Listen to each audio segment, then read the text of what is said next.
Welcome to the Fast Leader Podcast, where we uncover the leadership life hacks that help you to experience breakout performance faster and rocket to success. And now, here's your host, customer and employee engagement expert and certified emotional intelligence practitioner, Jim Rimbach. Call Center Coach develops and unites the next generation of call center leaders. Through our e-learning and community, individuals gain knowledge and skills in the 6 core competencies that is the blueprint that develops high-performing call center leaders. Successful supervisors do not just happen. So go to callcentercoach.com to learn more about enrollment and download your copy of the Supervisor Success Path ebook now. Okay, Fast Leader Legion, today I'm excited because I have somebody on the show today who I share several passions with and can really help us understand some of the basic and core fundamentals about us as human beings and how we can actually become better in the workplace and life. Scott Warrick was born and raised in Newark, Ohio. His father was a machine operator at Kaiser Aluminum, and his mother was a secretary. He was the perfectly placed middle child with a sister 3 years older than him, Pam, and Kelly, a brother 3 years younger than him. Kelly passed away suddenly in January of 2018 at the age of 53. Kelly was one of Scott's closest and dearest friends.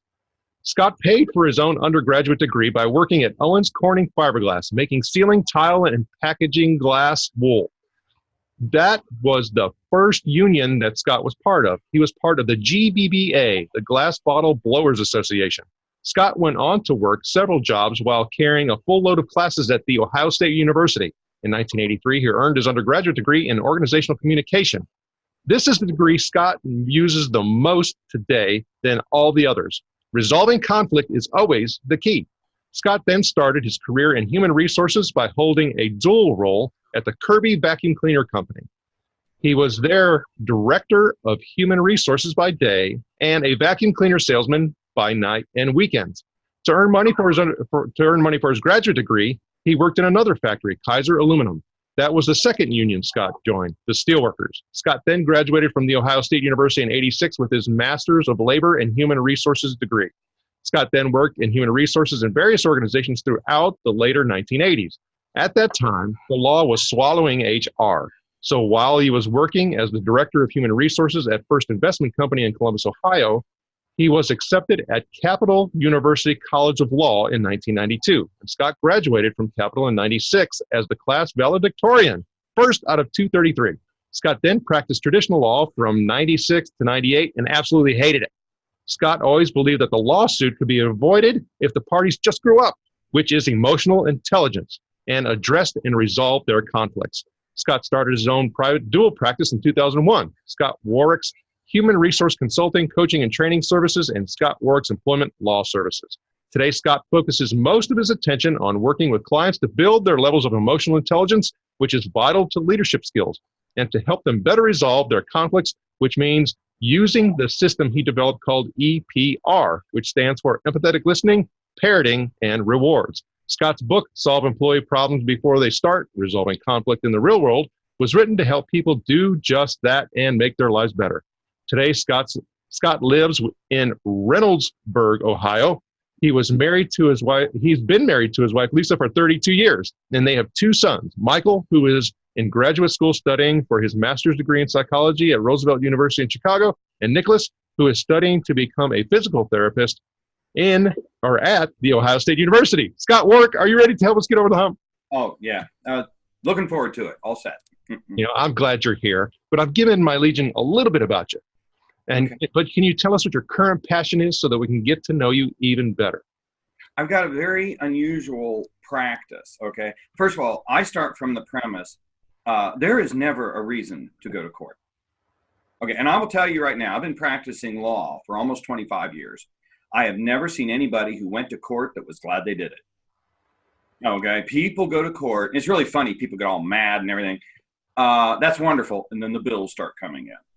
Okay, I'll tell you, resolving conflict is, make it really clear. If you cannot address and resolve conflict in your life, you are never going to be happy. You will probably get divorced. Number 1 cause of divorce is what I just told you right there. Number 1, not addressing conflict, which we'll talk about more. You're going to get a union. You're going to get sued. Nothing works if you can't address and resolve conflict. And I will tell you right now, that is my passion, that I go in and I train people. I love it when people, it's really funny. Somebody read the book and I got a call from them. And this is the most rewarding part of my day. I got this email from somebody, said she loved the book. She said if she'd have had this book 5 years ago, she'd still be married. And I'm like, I know. It's very simple principles, but you will never go anywhere in your career if you don't address and resolve conflict. That's my passion. Well, and I appreciate you sharing that. And you and I share a couple things. Well, I mean, several of them, quite frankly. Our love of baseball. We're also both certified by MHS out of Canada in their EQI 2.0 system. I've also had Dr. Stephen Stein, who is the president of MHS, on the show. Yeah. And when I start thinking about this whole issue that you're referring to, I mean, it's so much, it revolves around the whole self-discovery element. Because a lot of times in conflict, we're pointing our fingers outward. And you know how the old saying goes, when you do that, there's three pointing back at you, right? And that is true. It is so true. And through the book, though, I mean, there's several different elements that I want us to talk about, and I want to make sure we get through them all. But at the very beginning, you talk about customer service is employee relations and vice versa. Kind of tell us what you mean about that. You know, this is a big part of my practice because most people are in a company that I go into. And it's really funny because customer service is really pretty easy as long as everything goes well. Employee relations is a piece of cake as long as everything goes well. And that theory holds up well. If you start work at 8 o'clock, that holds up well until about 8:02. Okay. And here's my premise. And I'll tell you, we talked a little bit about this, and if you read the book, you get double doses of neurology. I can't look at somebody and talk to them without looking at their forehead and their brain and wonder what's going on up there. Okay. And I'll tell you, when there's conflict, you got an upset customer, right? They come in, they're mad. Okay. There is no difference between the conflict resolution skills. And when I say, we'll use this term later, verbal jeet. Verbal jeet is the term I came up with because I'm a towering 5'7". I'm a monster. Okay. I was actually this size in junior high and everything, which is why I made a good catcher. Okay. Big and everything, but I stopped growing. Everybody else got bigger. So if you cannot control yourself, now I'm very sympathetic. Hardest thing you'll ever do in this world is control yourself. And I have illegal windows in my car. They are illegal. They are too dark. I pay the $185 fine every time I get pulled over. But I can tell you, we all lose it. It's better to keep control. Okay, so got it. If you can control yourself, that's emotional intelligence. Second is you got to resolve conflict. If you are ever in a conflict, you use those skills you talked about, EPR, empathic listening, parroting, and rewards. Those two together are verbal G. And if you ever studied martial arts, which I have because I'm such a big guy, and that is resolving conflict. Now, you give me a conflict with a customer, they're the exact same skills. You have a conflict with an employee, they're the exact same skills. So I get calls, it's really funny. I'm doing customer service training next week, and then I got a couple of resolving conflict in the workplace the week after that. I got a call from a client saying, hey, I know you do this conflict stuff with employees, but do you do something with customer service? So, yeah, I just changed the title. That's very true. And so for us, though, and so let's kind of go through that from a journey perspective. We talked about, self and inward looking, realization, actualization, all those things about self, because the thing is, we're going to have a very, very difficult time being able to engage in any type of conflict if we haven't really done that work.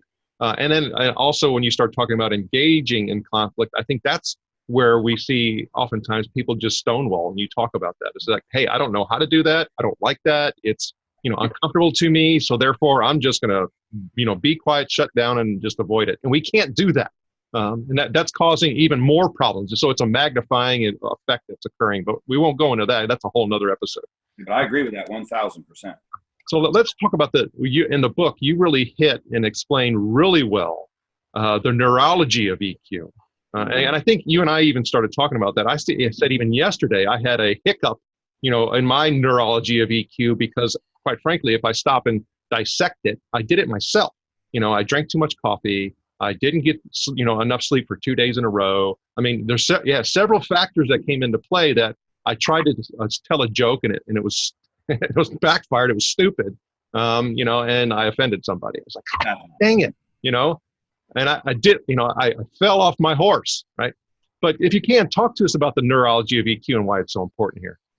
Yeah. Oh, it's everything. And it's really funny because I'm doing a full day session on the brain. And let me tell you, I am obsessed with the brain, because once you understand the brain, you understand why you and I do the dumb things we do. And let me just start off with this discussion. Humans, the saddest animal on the planet. All right. We're the only animal that knows we're going to die. We're the only one. So we're the only ones who have the frontal lobes to worry about retirement. Okay. My cats, I have 4 cats and 2 dogs. That's for therapy. Okay. They don't worry about anything. They don't worry about anything. So first of all, we worry about things. Okay. But we pride ourselves on our frontal lobes. We are wired to get divorced and fired. So think about this. You and I, now, and I tell you this, I have to be very careful here because I tick off people from the Bible Belt, okay, who are creationists. And I get really nasty letters, and I get death threats. I think that people take off their "what would Jesus do" and send me a death threat from the library because I can't track it. But please listen closely to what I'm saying. We have not evolved in 5,000 years. Now, creationists agree with this because they think the world is 5,600 years old. I have dear friends who are creationists, okay, and I don't want to offend anybody, but let me tell you, if you're a creationist, you believe that the world is 5,600 years old. So 5,000 years ago, Fred Flintstone lived right here in Columbus, Ohio, where I am right now, okay? If you are an evolutionist, then evolutionary theory, very clear. Man stopped evolving 10 to 50,000 years ago. So guess what? Everybody's in agreement. 5,000 years ago. Now really get this. You and I lived here out in the woods. Now we're bigger and faster and stronger now, but that's because of nutrition and things like this. But really think about this. 5,000 years ago, 30% of everybody you and I know will have either been eaten by a wild animal or killed by another human. Now, think about this. We got a brain that is wired for fight or flight.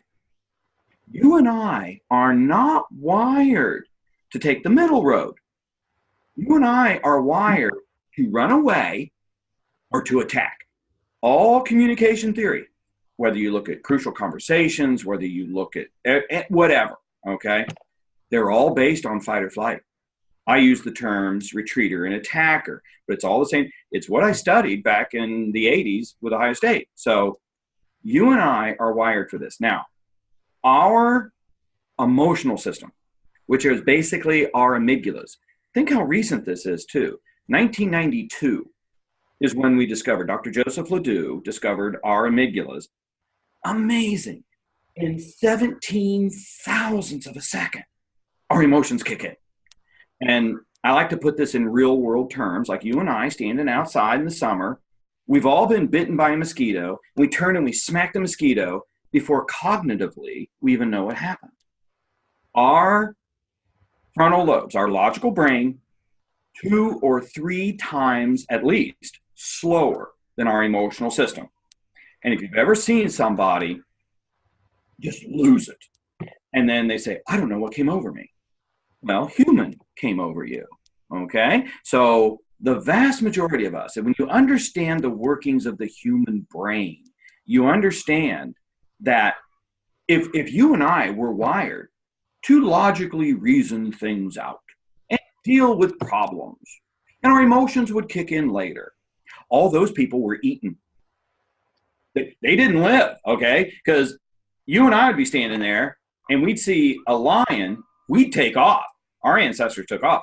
We have some ancestors that would say, wonder what he's going to do. And it's too late. Okay. So really, thank God for the slow-witted, humans. I'll tell you, the people who survived are the ones who react first and think later. Worked great 5,000 years ago. It is right there. Number one cause of divorce. That right there is EQ. You cannot separate brain health and understanding the brain and EQ. That's why I tell in the book and all my clients, I'll tell you, here's a rule you got to follow. 5 seconds is the difference between success and failure. I mean, you want to play a game? I'll play a game. You want to play a game? This is fun. I love this. Let's do it. Okay. I'm going to give you a word to say. The word is joke. Now, you and I are going to say this word together 10 times. Then I'm going to ask you a question. Give me an answer. See what you think. Okay, so all set? Let's do it. Ready. The word's joke. Joke. You say it with me. Okay. Here we go. Okay. All right. Ready? Joke. What do you call the white part of the egg? Yolk. No, Jim. There you go. There you go. Now, everybody falls for that. Sure. I really wanted to say yolk. Everybody listening to this wants to say yolk. It's eggshell. Farmers call it albumin. Okay, so, but that's how we're wired. And the thing is, your amygdalas have a memory system of their own. Your subconscious, or part of your subconscious. And so this gets into, if you don't slow down and think, I always love this, people, they don't slow down and think, and some star, someone famous, is going to let loose before the end of this month, racial slurs, gender slurs, religious slurs, something, it's going to ruin their career, and people, where'd that come from? It came from your amygdalas. Sure. And with you saying that, I think we've gotten, unfortunately, I think sometimes the pendulum swung too far, is that we've lost compassion for people actually being human. And which is, to me, is just a little bit of form of irony. I mean, there's a friend of mine who I had on the show at some of the beginning stages of the Fast Leader show. And there's one thing that he said that always sticks with me. Yeah. He says that, hey, look, people, no babies died here. You're overblowing things. And it's like, it's true. I mean, okay, so your feelings, were hurt, right? You were offended, but that goes back to the emotional intelligence thing. And you talked about the whole, they took off their, what would Jesus do bands in order to be able to attack you. It's like, look, this whole inclusion issue, diversity issue, I hate to say it, but it's both sides that are not using their emotional intelligence. Oh, I have every right. And I agree with what you're saying 100%. The difference between success and failure for both sides is 5 seconds. If you take 5 seconds, you will know that yolks are yellow. Okay. And so exactly like you're saying, we have developed a society that has cell phones. Okay. I mean, I've done dumb things in my life. We all have. But the difference today is that if you do something, somebody's going to record it and it might ruin you. And what you're saying right there is we have taken on a mentality that says, I should never be offended. Let me tell you, United States Supreme Court made this very clear in 1993, Harris versus Forklift Systems. Great case to read. You are going to be offended. You are going to be offended. When you leave the house, there was actually great example of this. I don't know if you ever watched Duck Dynasty. Bill Robinson, okay, lives out in the bayou and everything, and Miss K wanted to move into a multi-million-dollar neighborhood and everything, and he said, Miss K can do whatever she wants to do. I just want to be able to go and whenever I want, just pee off my front porch. Well, I don't care how much money you got, okay? People are going to be offended, and that is rightfully so. You can't do whatever you want to do on your front porch. You can't do whatever you want to do because you're going to be offended. And we have developed, and I've got this in my next book that I'm working on because it gets into trust and things like this. We have developed an attack style of mentality that we think that everybody has negative intent. And they don't. We attack people. And I don't know if you Google the Missouri Mizzou communications professor who literally attacked a young Asian photographer for taking pictures at a rally. And she needs some muscle over here. I'm like, wait a minute. You're assuming right away, because this tells me how you think. This is how you're primed, and this is how you project onto the world, which honestly, I think you might need to be assessed. Okay. But you seem to think because somebody offended you that they had negative intent and that now you're going to attack them. You got every right. No, most people have positive intent. This month, I got accused of using a racial slur because I talked about the old days when I was growing up and I showed a picture of monkey bars. I had an African-American woman got really upset and she put on there that I was offensive, should never be allowed back because that's a racial slur. And I'm like, honestly, I've never heard that one before. So you are absolutely right. We're developing an attack style. And again, we're human. And again, let me just make this very clear. I'm representing different people pro bono because they are being sexually harassed at work or racially harassed at work. And I'll tell you, I'm not an employer attorney or an employee attorney. I represent people who I believe are right. That's what I decide, and that's who I protect. But all these folks, they got protections.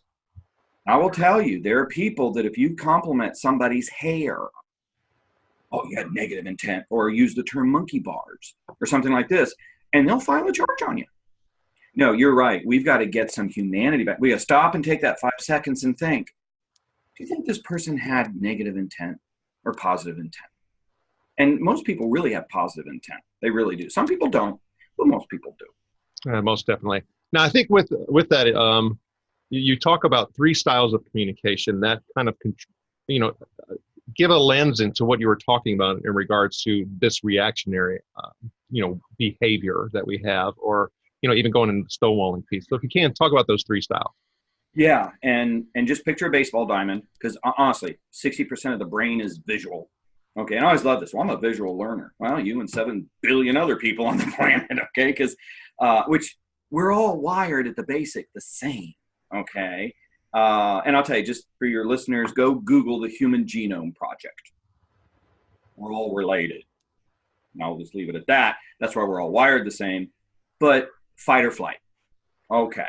We are all hardwired to attack and to retreat. And my stereotypical people that I use for this, Simon Cowell.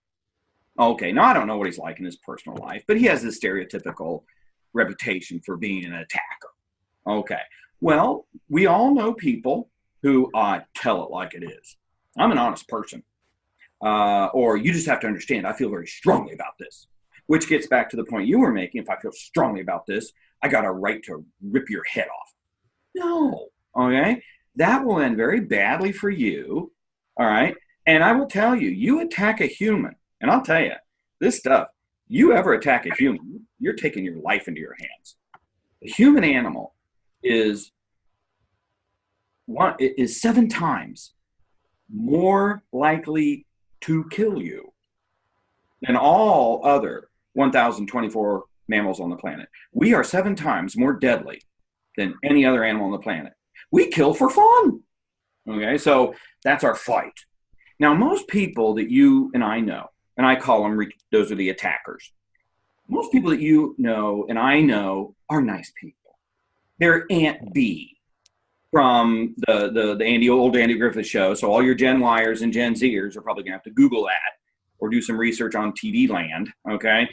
Oh, you just offended an entire group. I did. I just picked on the Gen Zers, and they were not blessed with the Andy Griffith show like I was growing up. But she's so nice. Oh, she's so sweet. She bakes pies. She's an evil, vicious harpy, okay? Every time there's a conflict, she's a nice person. I'll smile to your face, and then at the same time, I will go sit with my old bitty friend Clara at the kitchen table and talk about everybody behind her back. Okay, that's what I call retreating. Those are the passive aggressives. Now, I'm kind of half tongue in cheek, but I will tell you, give me an attacker any day to coach. They're easy to coach. Because it's like, you just yelling to an employee. Yeah, I was yelling at this employee. Would you talk to a customer like that? Would you talk to the CEO like that? Well, no. Then what makes you think we're going to let you talk to the biggest part of our budget like that and the people who execute our strategic goals? No, they're actually easy. Okay. And I've never met an attacker that I didn't send for psychological assessment because I want them to get better. It's not an insult. I want them to get better. Treaters. Okay. And I want you to think of all the problems. Number one cause of divorce right there. It's really funny. Since the book came out, I've got a couple of conferences and sessions to do with marriage counselors. And I'm like, you kind of understand I'm a lawyer. I'm kind of like the opposite of like marriage counseling. And they said, no. So you got it. It's people sit at marriage counseling at $100 an hour and talk about things they should have been talking about at the kitchen table for the last 5 years. And I want you to think how evil. You're an enabler. And I'll tell you, I got a real passion for this right here. Just nothing irritates me more than a passive aggressive. Think Jerry Sandusky. Jerry Sandusky was caught in 1971. Okay, so I love this. In the digital age, if you think you're going to hide anything, forget it. Okay, in 1971, Penn State settled a child molestation case on behalf of Jerry Sandusky. Didn't fire him. He wasn't caught by the Patriot News until 2011. Now, I ask all my audiences, it's like, okay, and in the book, okay, for that 40-year period, who's responsible for all those little boys who were raped? It's all the people who knew and didn't do anything about it. So, and I'll tell you right now, from a legal perspective, my hat's off to the EEOC. I usually don't compliment the federal government, but I'll tell you, their new guidelines for keeping harassment and bullying out of the workplace, they say you got to have bystander intervention. And I agree with that 100%. If you're going to stand by and watch somebody get sexually harassed, somebody get racially harassed, or God help you, somebody who is yelling slurs at somebody because they have a disability. Oh my God. If you didn't get involved, you're in trouble too. And I don't know if you are watching the series or anything, see the New York Yankee fans yelling all kinds of disability slurs at the Astros pitcher who is suffering from anxiety and depression. I will tell you right now, there is no difference in this world of yelling a disability slur at somebody and using the N word or the B word, the C word, the D word, whatever word you want. Every bit as bad. So see, now you kind of see why we don't move up in our careers. We're not happy because we're not addressing them. Yeah. And so you talk about how we can actually, do the moving up, how we can, so it's EQ, it's understanding, it's self-actualization, realization, doing some of that, understanding your brain and how your brain works. And the reality is we all either need a coach, or, a physician, to help us to make sure that we're working at our optimal level. We have all these things in society that are just fighting against us, which includes our diet. All these things. All these people are talking about anxiety. We medicate the heck out of them. We don't help them, really work through them and become their best. And there's all these different factors that just keep compounding. Now, one of the things that you're offering as a way to kind of help us through that is the verbal G. You talked about it, you mentioned it. Help us understand what that is. Perfect segue. That is the middle road. Don't move to the left. Don't move to the right, because both of those will be your undoing. They'll be bad for you. So what do we want to do? First of all, and this is I know this is a really controversial topic. You have to be honest. You have to be honest. And we all grew up with lying parents that were driving someplace where, Aunt Betty had this removed, or Aunt Betty had this. Don't talk about this, okay? And don't mention this, but okay, first of all, I have a relationship with folks. Okay, so you're going to be honest. And that right there, I'll tell you, that's the hard part. The EQ, first base. I have had executives where I almost literally have to grab them by the scuff of the collar and drag them down the hall just to go in and address an issue with an employee. Okay? And we've all been there. I get these calls where somebody has been not doing their job or whatever for months. I got this one client, that Jim, down in Tennessee. He goes, oh, she's a terrible employee. She's just awful. She's been doing this and this and this. It's been 6 months. Can I fire her?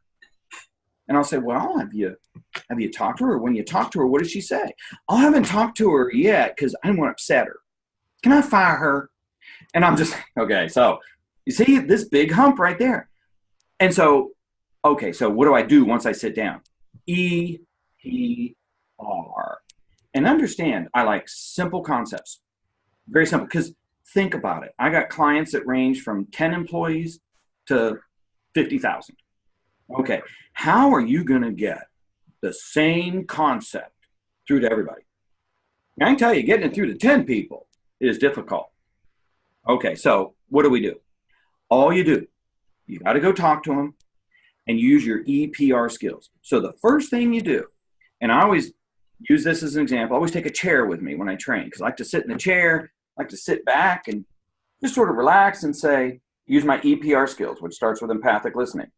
You know, we're having a bit of a problem with this project, or, you know, your attendance has kind of been a problem, or I understand there's a problem between you and Sally. What's happening? The key is bringing up the issue and shutting up.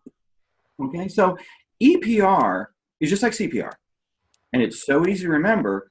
But I will tell you, if you're ever in a clash, ever in a conflict with a customer, a relative, your spouse, your kids, an employee, you sit down, bring it up, and then shut up.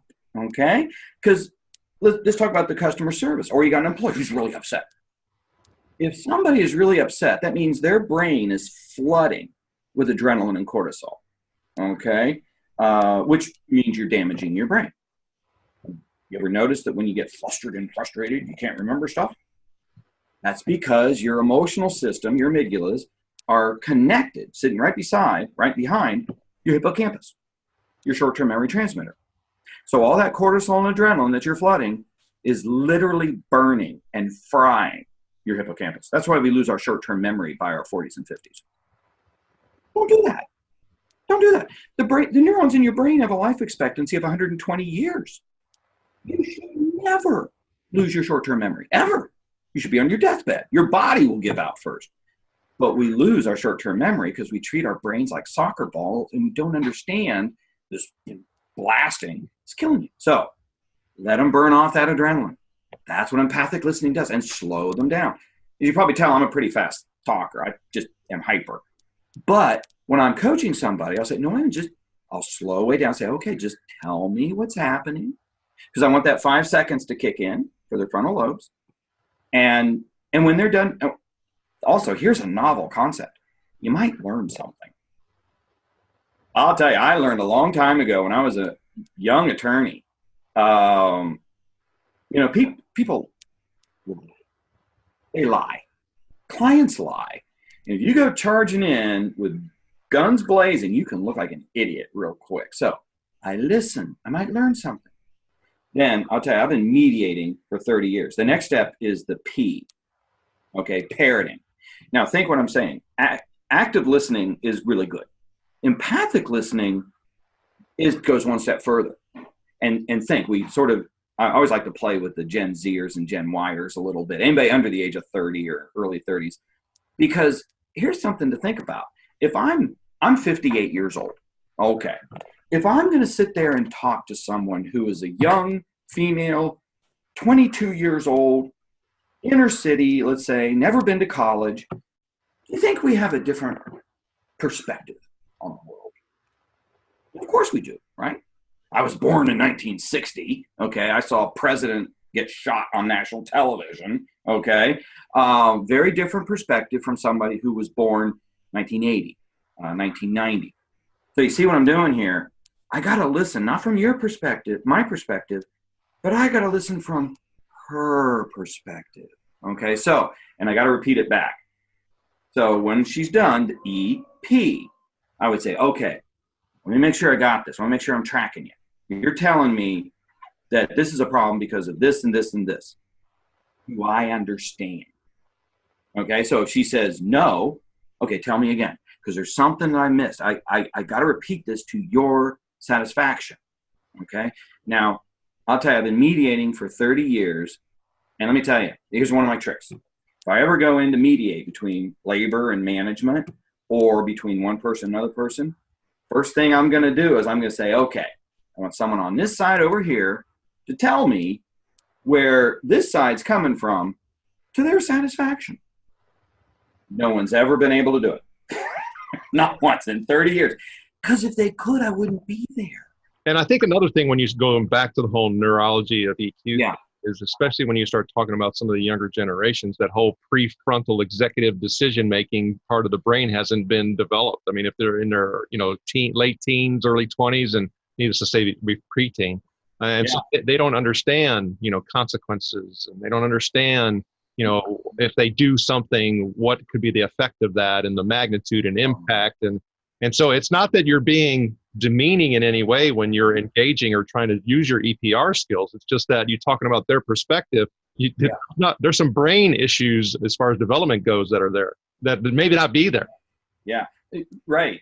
Now, think about this. I've never met somebody over the age of 40 that didn't want to go back and talk to a 20, 25-year-old them. And you're absolutely right.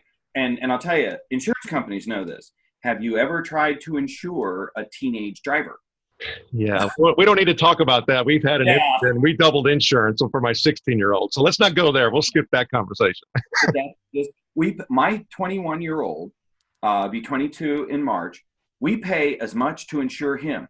Straight A student, Ohio State, never been in an accident, never gotten it. We pay more for him than we do my wife, my oldest son, and me.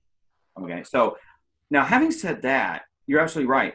A young woman we know today, and we all know this. I always say, well, that's awfully, stereotypical. Girls develop earlier than boys. They do. 25-year-old for girl develop their frontal lobes. 28 for most guys. I'm sorry, we guys are waiting. Now think about this. You graduate medical school before you got your frontal lobes.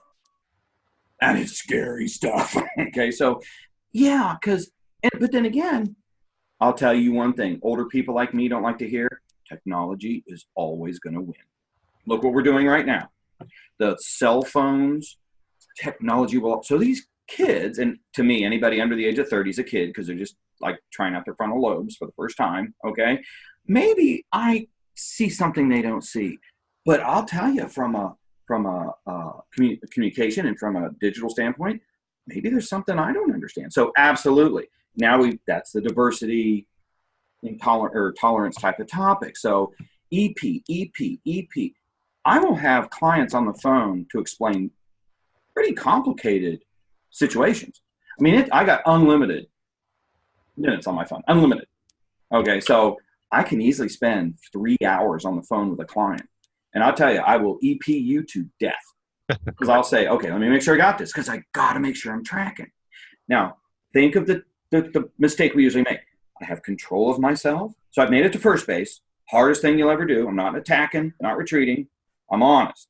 So I'm addressing the issue, going to second base. Here's a mistake we typically make. It's like, Jim, I want to help you. I want to help you. So, okay, you're late to work. Let me explain to you what the problems are. Or you have this conflict. Here's what you're doing wrong. I'm thinking, hey, as long as I'm just trying to help you. As long as I'm just explaining to you what you need to do, everything will be fine. Okay, look at the disrespect. Okay, I didn't ask you your side. I didn't ask your opinion. Our best of intentions are going to blow up on us. So EP, and then we go to the R. There you go, R. Yeah, is that where we're going? Okay, good. Wrap it up, big boy. Okay, because this really, people, and I'll tell you, this is not common in today's society. I'm going to say something else, absolutely earth-shattering. Other people are allowed to have their opinions. It doesn't make you stupid because somebody else disagrees on gun control or something. So if I disagree with you, you're dealing with a human, and I will tell you, when you study the neurology, never forget that human can turn on you in 17 thousandths of a second, and it's their self-esteem. So if I agree with you, you're happy. If I disagree with you, I give you a reward. A reward is a validation that you have a right to your opinion. So I would say, I see what you're saying. Or, I've heard that before and I see where you're coming from, but I disagree. Or, what about this? And And I just love this because I have relatives who have very different political opinions from mine. And I use these EPR skills on them all the time. And it's funny because my wife says, I can always tell when you're going to do that EPR thing. I said, why? She goes, because you always sit back, cross your arms, and cock your head. And I'm like, yeah, because I'm trying to be relaxed. Okay, if I'm relaxed, they'll be relaxed. Well, we talk about politics and religion all the time. And think about this. I always throw this out. And I think I mentioned it in the book. Talk about politics and religion at work. And people go ape. It's like, oh my God, oh my God. It's like, no, wait a minute. Politics and religion, you have an opinion. You got a right to your opinion. But it isn't going to affect your life this second. Highly emotional, but this very second, it won't do that. You're going to talk to someone about their job? Oh, that's 10 times more dangerous. And that helps to explain the 38,000 physical assaults that OSHA says we get in American workplaces every week. EPR is critical. And there's another thing that we talk about in the book that I think is critically important, and that is that we should never use the word soft skills. And because is that we use that because we just don't know how to measure these things, because they have significant impact. They are measurable, and we can make a difference. And maybe we'll go on that on another show because you and I are having so much fun. We need to keep rolling. But one of the things that I think is critically important for us to be attentive to in all of this is that it takes practice. Yes. Just like getting better at baseball, it takes practice. Yeah, that's that muscle memory or whatever we talk about, which really you're rewiring your brain. I always tell my clients, it's like, okay, you're going to have a difficult conversation with somebody. Well, talk to yourself in the car. Your brain moves at 268 miles an hour. You can talk at 50, okay? Or role play with somebody, okay? But you hit it right on the head. We got to practice it to get it into our automatic reaction. And I'll tell you, there's no, like you mentioned, there's no such thing as a personality conflict. Never. That tells me you can't diagnose it. It is always first base, which means I got an attacker or a retreater, so you can pinpoint it and fix it. Or I got somebody who's not using their EPR skills. It's always going to be something like that, but you hit it right on the head. Absolutely. These are no such, when somebody says soft skills, what that tells me is there's not going to be definable skills for people to use. And honestly, training should never be like that. It should always be defined. This is what you do. And it's got to be simple that you implement this into your culture. Everybody does it. Now, one of the things that we also do on the show is we learn from others by them sharing their stories. And you even said the word hump a little while back, and that's what we talk about, is getting over the hump. It helps us, to learn and then hopefully go in a better direction. Is there a time that you've gotten over the hump that you can share? Oh my, honestly, I put this in the book and I teach this stuff because I have to use it. I tell you that absolutely. I mean, every day is another hump. Every day. I'll tell you, I've had more situations come up where these skills have saved me, and again, you cannot have a relationship with someone who does not communicate with you. Okay, so, I've got a horrendous situation I'm going through. It's a free clinic association here in Ohio, and I've done stuff with them for 7 years. Great relationship, wonderful people, and then all of a sudden they just stopped communicating with me, and they stopped choosing me for their sessions. And so I just wrote back and said, hey, I know I was turned down for your last session. Usually you have me there. Are there other topics you're looking for? Are there other topics you're looking for? And I never heard anything. 9 months this goes on. And then I find out, typical what we're talking about. Apparently I said something, and nobody can remember what it was I said, that offended 2 people out of about 60. And I'm like, okay, well, you understand that's the very definition of hypersensitivity. I understand if you don't want to use me anymore. I mean, that's your choice. But I would like to know what it was I said that was so offensive. Didn't hear anything. Wrote back to the president. Didn't hear anything. Wrote back to him again. Didn't hear anything. And so I said, look, I'm not hearing anything to you. I'm going to let my clients know. The people who have, to get on my distribution list, you would have had to have given me your card. That's the only way. I don't go out and buy lists or anything. You would have had to have given me your card or requested to be on it. So I said, look, I'm going to send out a note to all the folks that if they want to hear me, because I got a lot of folks that come to my sessions are full at your sessions, at your conferences, but I'm going to let them know I'm not going to be there anymore. And I'm really upset about it. I wanted to work this out. So I sent this out, and it is just absolutely amazing to me. I let my clients know. But you see, here we go. I have lost a lot of sleep. I have been meditating more because it really bothers me that this is a situation that I couldn't rectify because I'm one hand clapping. So I got actually on my website, here's how strongly I feel about it. I got a meditation recording there. I found this great British guy who's Indian with this wonderful accent. I'll tell you, I've been meditating. I got a meditation mat in my office. And a lot of that is over the distress over this stuff. So it's a real hump for me because it's like, I better take care of my brain. Because this is going to really bother, and it really did bother me, but there was no saving it if you're Aunt B. But, oh yeah, I'm really into the brain care and the EQ. And I think that if I hadn't been as cognizant and stop and think, I just said something really stupid because I'm not just upset. I'm really mad. But hey, that's life, right? That's what happens.